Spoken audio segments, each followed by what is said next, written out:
Olá, queridos, sejam bem-vindos. Hoje a nossa aula é para acabar com esse Oriente Médio, hein? Para ver se a gente coloca um ponto final nisso. Vou dar para vocês os últimos temas que são relevantes para a gente aprender aí, principalmente para quem está pensando em prestar vestibular, que vai ser Primavera Árabe, Guerra da Síria e Estado Islâmico. Tá? Os três temas, eles têm uma relação, por isso que eu vou colocar tudo num vídeo só. Eu espero que dê certo e eu espero que vocês entendam, tá bom?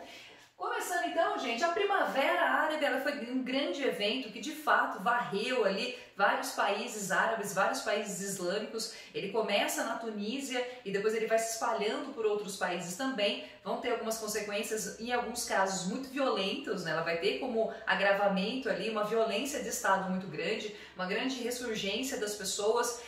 Ao mesmo tempo, ela vai ter alguns aspectos positivos que eu vou mostrar para vocês. E ela começa, gente, lá no finalzinho de 2010, como eu falei, na Tunísia, e entendam que vai ser essa série de vários protestos que vão varrer principalmente alguns países do Oriente Médio e do Norte da África, tá? Então por isso que a gente chama de Primavera Árabe, são todos eles países islâmicos, né, onde essa revolta, em alguns casos, foi só protestos pacíficos, em outros casos não, em outros casos a gente teve uma violência muito presente, muito grande, por parte de praticamente todos os envolvidos.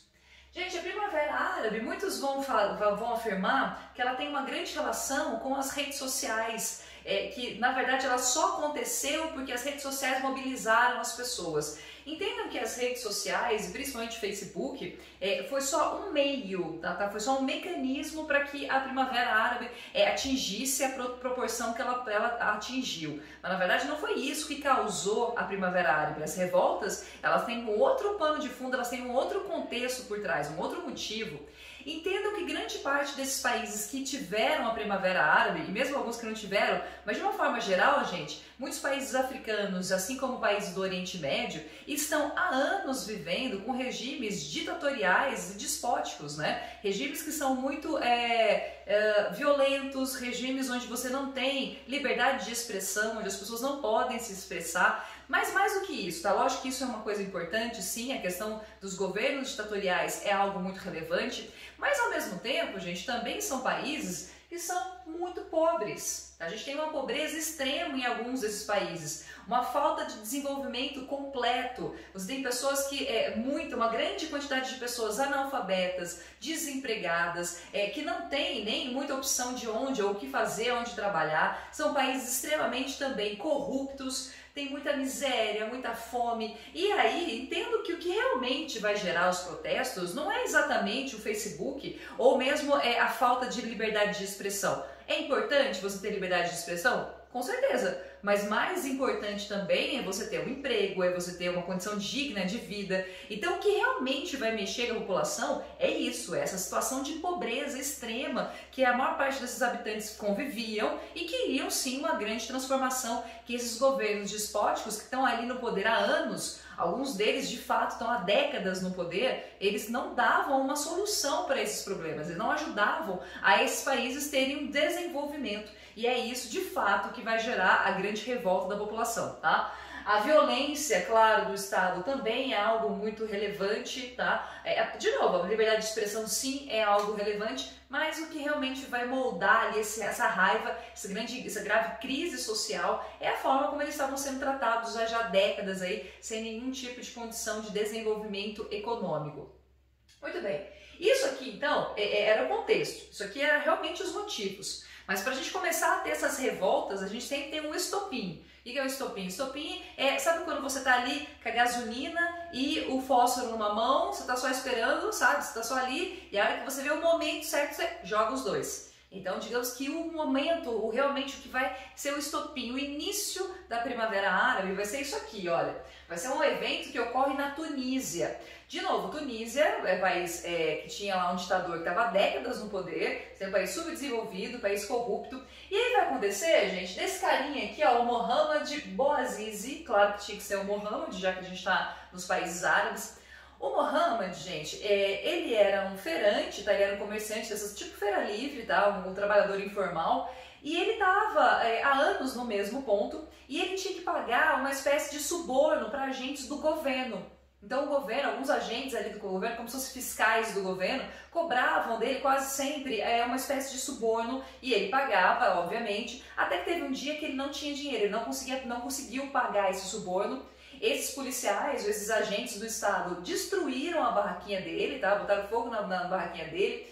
E esse cara, gente, ele teve um surto, assim, ele ficou tão com tanta raiva, né? Para ele foi uma coisa tão grande aquilo, uma situação tão fora do comum, que ele foi lá e fez uma autoimolação. O que é autoimolação? Ele pôs fogo no próprio corpo, tá? No meio da praça, no meio da rua, cheio de feirantes, é uma rua super movimentada, ele foi no meio da rua, jogou gasolina e colocou fogo nele mesmo. Gente, você imagina a população ao redor, né? Quem estava assistindo aquilo, ver um ser humano numa situação de desespero tão grande a ponto de pôr fogo no próprio corpo. Aquilo foi muito chocante para as pessoas. O vídeo dele pegando fogo na hora ali começou a circular nas redes sociais e aí sim, você começa a ter essas redes sociais como um propulsor, né, uma coisa para propagar essas imagens e a ideia de se fazer uma revolta ou de se fazer pelo menos protestos. E aí isso começa a tomar conta da Tunísia, tá? Isso vai se espalhando e depois da Tunísia, gente, outros países também começam a ter essas várias revoltas. Da mesma forma, não precisa ter um estopim tão grande, o estopim foi na Tunísia, mas aí você começa a ter então em vários países árabes essas revoltas, esses protestos. Praticamente 99,9% desses protestos eram pacíficos. As pessoas quando foram nas ruas para fazer os protestos contra os governos, era sempre de forma pacífica. Só que se você tem governo ditatorial, ditadura, olha, ditadura nunca vai ser uma coisa que vai, as pessoas estão lá protestando, vou ficar assistindo de boa. Não fica, né? É violência, violência, violência. E alguns desses países aqui vão agir com extrema violência em relação aos protestos. Quais são os países que foram atingidos pela Primavera Árabe? A Tunísia, né, que foi lá onde tudo começou, mas a gente também vai ter a Argélia, a Síria, o Bahrein, a Jordânia, o Egito, que veio logo em seguida, tá? Poucos meses depois da Tunísia a gente teve o Egito, o Iêmen e a Líbia, tá? São todos esses países aqui que sofreram a Primavera Árabe, tiveram esses protestos da Primavera Árabe. Gente, os que eu marquei em vermelho, não sei se está dando para vocês enxergarem, mas o que eu marquei em vermelho, ó, que é Tunísia, Egito, Iêmen e Líbia, foram países onde você teve o ditador tirado do poder, tá? Então esses ditadores, eles foram derrubados, em alguns casos de forma extremamente violenta, tá? A própria Líbia, por exemplo, foi de uma forma muito violenta. Então, nesses países, a Primavera Árabe, ela trouxe como benefício, né, como consequência, não vou chamar de benefício porque tirar o ditador não quis dizer necessariamente que vai ter a paz absoluta nesses países, mas são países em que eles conseguiram sim tirar os ditadores do poder. Então no caso da Tunísia, até que foi sim uma coisa muito positiva. A gente teve o Egito, que também aí você teve até processos democráticos posterior a isso, né? A gente começa a ter eleições democráticas a partir desse momento. No Iêmen e na Líbia, gente, a Líbia não foi muito pacífico não. Na Líbia, além de você ter o próprio ditador, né, reagindo de forma muito violenta, a gente teve muita interferência de países externos. Você teve muita interferência dos Estados Unidos, da Rússia, de países europeus, o que quase levou a Líbia a uma espécie de guerra civil, tá? A gente praticamente teve sim uma pequena guerra civil, que também teve muitos mortos, mas não foi uma consequência tão pesada quando a gente vai ver no caso da Síria, tá bom? Então você teve consequências, você teve sim, foi um período muito violento, porque a gente lembra na Líbia tem petróleo, tá? Então por isso interferência externa, mas aí você tirou o líder do poder, o que deu uma espécie de pacificação, tá? Não quer dizer que seja mil maravilhas, paz, desenvolvimento, mas pelo menos você tira do poder o ditador ali presente. Muito bem. As consequências, deixa eu ficar desse lado, as consequências da Primavera Árabe, gente, vão ser que muitos desses países acabam desenvolvendo sim uma espécie de conceitos democráticos, tá? Então, digamos que você tem, pelo menos aflorando em alguns desses países, o Egito mesmo, né? Você começa a ter então um desenvolvimento de, né, pipocando ali a democracia em alguns casos. Aumento da influência do islamismo, tá? O islamismo ele começa a agir muito fortemente na política. Se eu pegar aqui o Egito, por exemplo, gente, é eleito um cara que ele tem uma associação direta com a Irmandade Muçulmana. E a Irmandade Muçulmana, gente, entre várias coisas que ela prega, tá? Se você pegar alguns mais extremistas, ela prega o jihadismo. E lembra que a gente já viu o jihadismo, né? O que eles querem? A gente vai ter muitos casos, um aumento da instabilidade, então é uma coisa muito triste você pensar que é uma coisa que seria benéfica, né? Uma coisa que surge do povo, para o povo, para a melhoria dessas populações, mas que ao invés de melhorar, em alguns casos, vai causar só mais instabilidade política em alguns desses países. A gente também vai ter aumento das forças extremistas, e aqui, gente, eu coloquei o jihadismo, mas a gente tem que lembrar que aqui também vai surgir o Estado Islâmico. Não que ele surja aqui, mas ele vai ganhar uma grande força depois da Primavera Árabe. Eu escrevi aqui, gente, que eu achei interessante, coloquei na minha colinha aqui, o lema do jihadismo, tá? O jihadismo vai dizer o seguinte: Deus é o único objetivo, Maomé é o único líder, a jihad é o único caminho, morrer pela jihad de Deus é a nossa única esperança. Pesado, né? Coisa meio pesadinha aqui eu achei, viu? Coisa bem, né? Como eu sempre falo, o problema não são as religiões, o problema é a forma como essas religiões são interpretadas e esses grandes extremistas, não só dos islâmicos, mas também das outras religiões, né, gente? Veja o cristianismo mesmo, tá bom? Bom, eu vou modificar minha lousa para a gente falar da guerra da Síria, então espera aí, tá bom? Espera só um minutinho.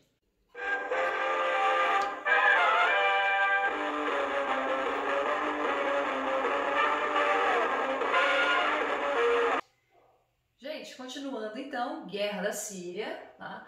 Bom, a Síria, gente, acaba sendo uma das coisas mais negativas e mais funestas que a gente teve com a Primavera Árabe. Então começou tudo como sendo algo, mesmo tendo um estopim tão negativo, mas começou tudo como algo de esperança, né, uma ideia de esperança, de transformação, de melhoria para a população, e infelizmente não foi assim para todos os países. Eu diria que no final das contas para nenhum, mas de fato a Síria ela vai ser a que mais sofre, né, gente? Tanto é que começa lá em 2011, a Primavera Árabe na Síria, ela começa em 2011 e os conflitos eles existem até hoje, tá? A guerra da Síria continua acontecendo, ela não parou, ela só diminuiu talvez a sua intensidade e o tanto que a imprensa fala sobre ela, mas na verdade continua existindo, tá? O conflito ali dentro interno, a guerra civil continua rolando.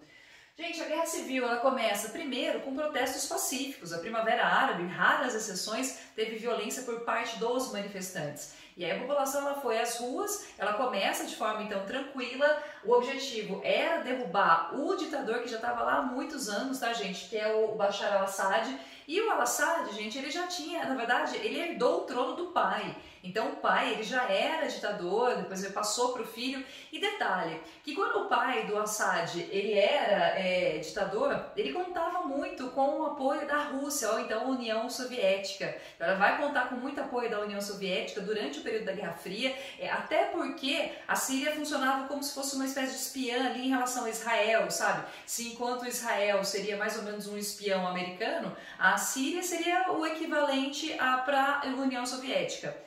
Bom, a Síria, gente, então o que a população queria era isso, era derrubar o Assad, que já estava no poder há muito tempo também, país, mesmos moldes de quase todos os outros países, né? Subdesenvolvido, problemático, corrupto, população miserável, e aí por isso a população vai para as ruas, porém, gente, o Estado, né, o Assad, ele reage com uma violência extrema, tá? A forma como ele reage a esses protestos é algo assim muito desproporcional. Para vocês terem uma ideia, tinha algumas crianças que estavam fazendo um protesto mais isolado, ele pega essas crianças e adolescentes, ele prende as crianças, tortura crianças e adolescentes e depois de um tempo, some, se não me engano, uma semana com elas e depois devolve aos pais. Você imagina a revolta que isso vai gerar na população, tá? E aí, gente, às vezes, né, você começa com uma coisa e a coisa vai virando, né, a bola de neve vai aumentando, e aí avolumou-se, né, começou a avolumar esses protestos, começou a tomar conta de praticamente todo o país. E aí, gente, a consequência é que a gente vai ter a formação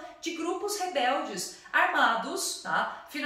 Obviamente que financiados, tá bom? Gente, grupo armado, você está pensando em pessoas que estão lutando contra o governo, sempre tem que ter dinheiro, pensem sempre nisso. Nenhum grupo terrorista, nenhum rebelde, nenhuma força no mundo inteiro consegue lutar se você não tiver financiamento de alguma forma. E aí, nesse caso, esses grupos rebeldes que começam a surgir, começam a ter o financiamento dos Estados Unidos. Por que os Estados Unidos financiam esses rebeldes? Porque os Estados Unidos, gente, estava querendo derrubar um aliado da Rússia, Porque lembra que ainda que a gente não esteja na Guerra Fria, mas essa rivalidade entre os dois países ele é muito presente até hoje.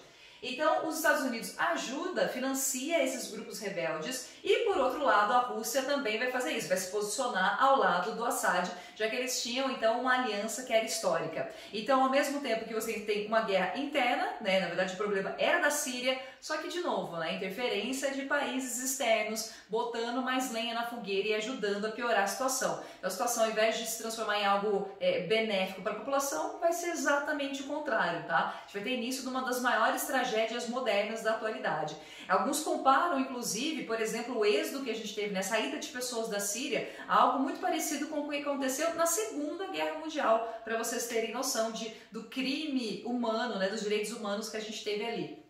Bom, nós começamos a ter, então, primeiro, e aqui é muito terrível se você pensar, porque aí você tem o Assad, que aí ele tem toda a população lutando contra ele, surgem esses grupos rebeldes, financiados pelos Estados Unidos, esses grupos começam a cair de pau, e por um período da guerra, gente, até mais ou menos 2015, esses rebeldes, eles estavam muito no poder, assim, eles conseguiram uma força muito grande e pegaram uma parte do território muito significativa. Então o Assad, de fato, teve um certo período ali dessa guerra que ele quase perde, de fato, o trono, tá? Quase ele perde mesmo o poder. Ele só não perde porque a partir de 2015 a Rússia começa a dar um financiamento muito maior, começa a ajudar de fato, tá? De forma descarada, tá, gente? De forma aberta. Diferente dos Estados Unidos que fazia, digamos que uma ajuda mais, né, ali por debaixo do pano, aqui não. O Assad, ele tem realmente todo um background ali da Rússia bem presente. Então a Rússia vai estar ali bem forte.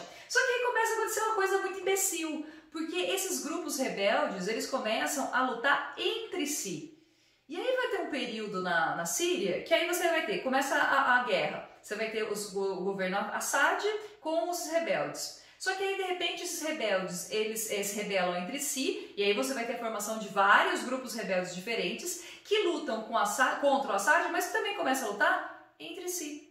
E ao mesmo tempo você tem algumas forças dos curdos, porque lembra que uma parte dos curdos estavam ali também. A gente começa a entrar nesse caldo o Estado Islâmico, que pega uma parte do território da Síria. Gente, como que um negócio desse vai dar certo, tá? Como que um negócio desse vira realmente, né? Você tem um barril de pólvora ali que taca o fogo e o negócio não melhora, tá? E você começa a ter várias ressurgências ao mesmo tempo, várias disputas ao mesmo tempo, e é por isso que a população migrou, tá? Por isso que a população, ela acaba sendo obrigada a sair da Síria, porque a forma como a gente vai ter essa revolta, né? A forma como você vai ter uma guerra civil, vai atingir diretamente essa população civil que não tinha nada a ver com isso. A única coisa que eles começaram um protesto, mas aí depois disso, né, gente, eles só sofreram, e sofreram de uma forma terrível. Estima-se que aproximadamente 384 mil pessoas tenham morrido no conflito, tá? Então, ao longo desse tempo todo, várias pessoas morreram, né? Uma parcela da população acaba morrendo.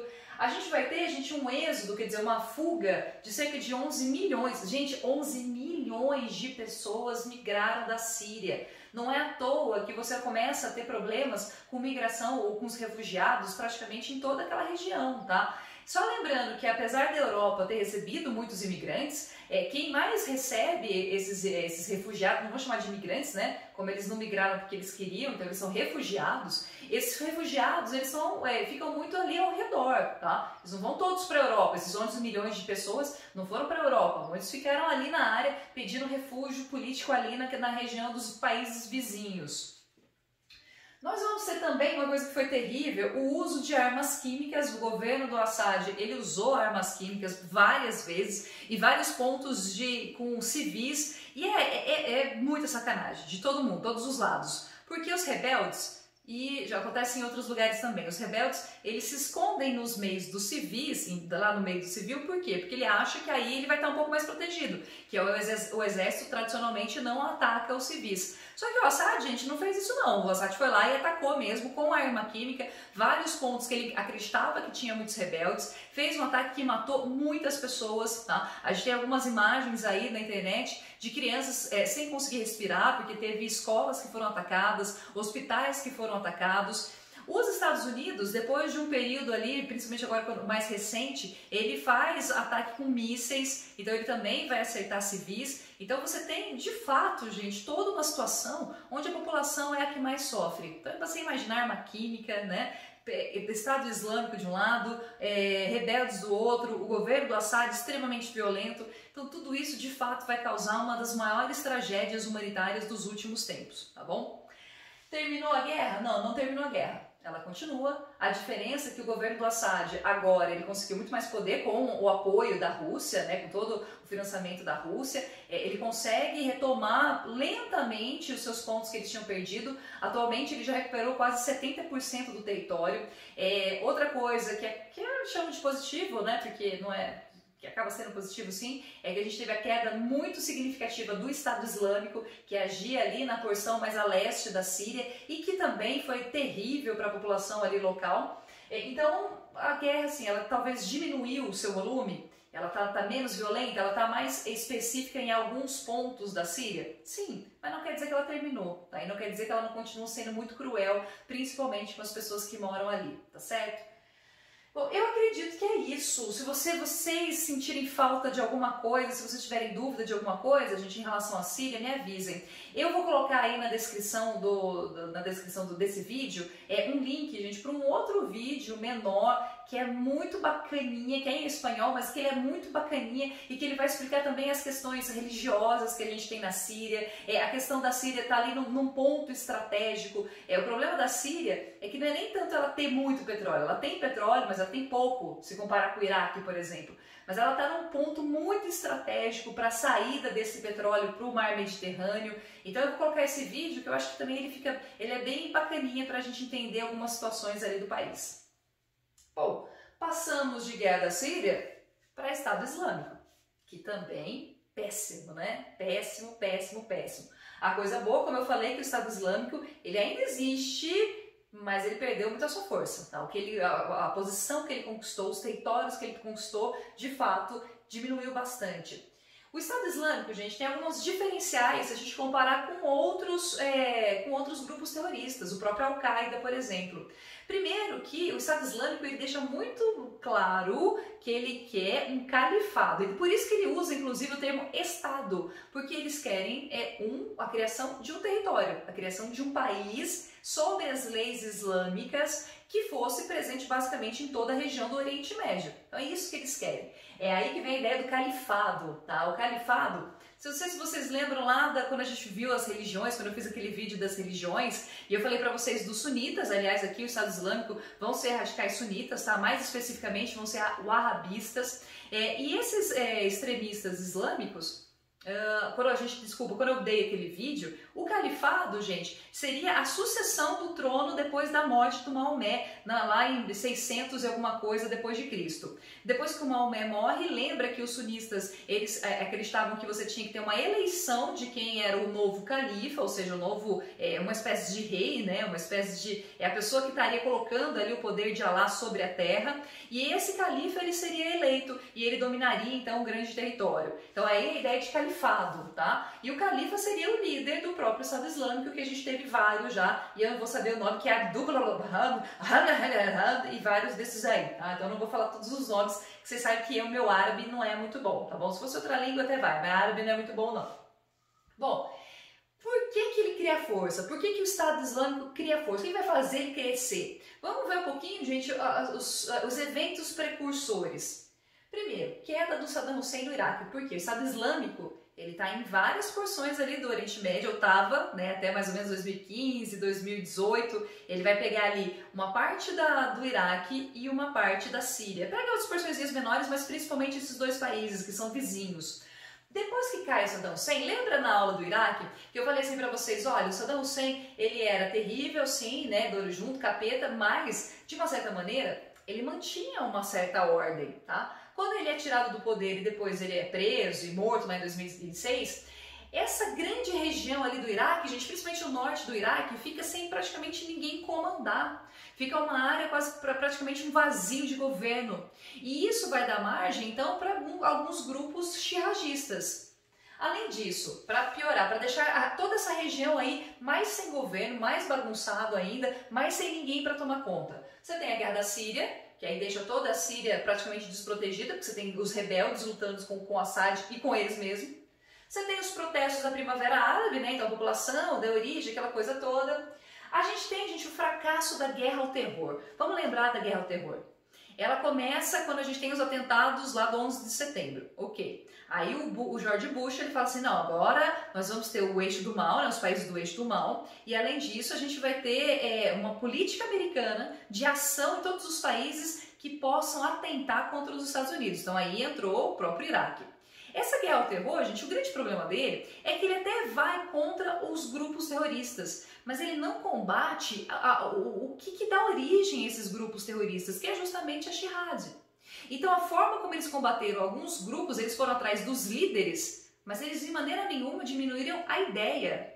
Você vai contra o líder da Al-Qaeda, você pega o Talibã, você pega esses grupos terroristas, mas você não combate a ideia em si. E a ideia em si, gente, não morre com a morte do Osama Bin Laden, por exemplo. A ideia de se criar um Estado Islâmico ou uma área que seja só do islamismo, que você abole completamente todas as coisas que são ocidentais, isso não morre. Então isso se mantém. E a guerra ao terror, além de não matar isso, faz o contrário. Se eles queriam antes se ver livre do Ocidente, agora, depois da guerra ao terror, eles querem se ver mais ainda, porque eles pensam, cara, quem é Estados Unidos para querer interferir no meu país? Vocês entendem? Que acaba gerando ainda mais ódio, que acaba gerando ainda mais possibilidade para o próprio jihadismo. Olha que coisa absurda. A gente, além disso, tem apoio para o Estado Islâmico de países como a Arábia Saudita e o Paquistão. A Arábia Saudita, gente, é um dos maiores apoiadores dos Estados Unidos, atualmente, um dos maiores amigos, aliados dos Estados Unidos atualmente. Olha que coisa louca. A gente vai ter também um outro evento, porque como com a guerra ao terror, eles de fato desestruturaram a Al-Qaeda, tá? Os líderes da Al-Qaeda foram sim presos, alguns foram mortos, mas, gente, a Al-Qaeda, ela não desaparece. O que ela vai fazer é se dividir em duas porções, tá? Então você começa a ter grupos dissidentes dentro da Al-Qaeda, esses grupos eles eram contrários, e aí você vai ter o surgimento de dois grupos. Você vai ter o Al-Nusra, que fica na Síria, que ajuda nos rebeldes aqui, e a gente vai ter também aí sim o Estado Islâmico, que acaba ganhando mais notoriedade, que acaba ficando mais famoso, tá? Bom, quais são os diferenciais? Gente, o Estado Islâmico ele é muito diferente de alguns outros, ou de todos os grupos, não de todos os grupos terroristas. Por quê? Ó, eles querem criar um califado. Se eu pegar o Hezbollah, lembra do Hezbollah, que é um grupo terrorista contra o Estado Islâmico? Estado Islâmico, desculpa. Que é contra Israel, a criação do Estado de Israel, que é a favor da Palestina, né, dos palestinos. Hezbollah, gente, não quer criar um califado. Eles ajudam até, depois ajudaram bastante na guerra da Síria, mas eles não querem criar um califado. Já o Estado Islâmico quer. E para isso eles precisam do quê? Território. Tanto é que no seu auge, né, entre 2015 e 2018, eles pegaram um território muito grande, se a gente for pensar naquela região, tomando várias cidades. E quando eu falo tomando, é de fato governando. Eles criaram uma espécie de governo.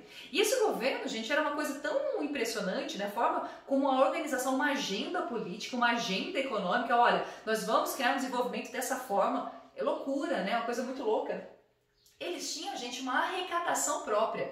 Se eu pegar o Hezbollah, por exemplo, o Hezbollah depende do dinheiro dado pela Síria, depende do dinheiro dado pelo Irã. Então, vários grupos terroristas dependem do financiamento. O Estado Islâmico não. O Estado Islâmico, gente, ele vai ter arrecadação própria. De que forma? Olha que organização.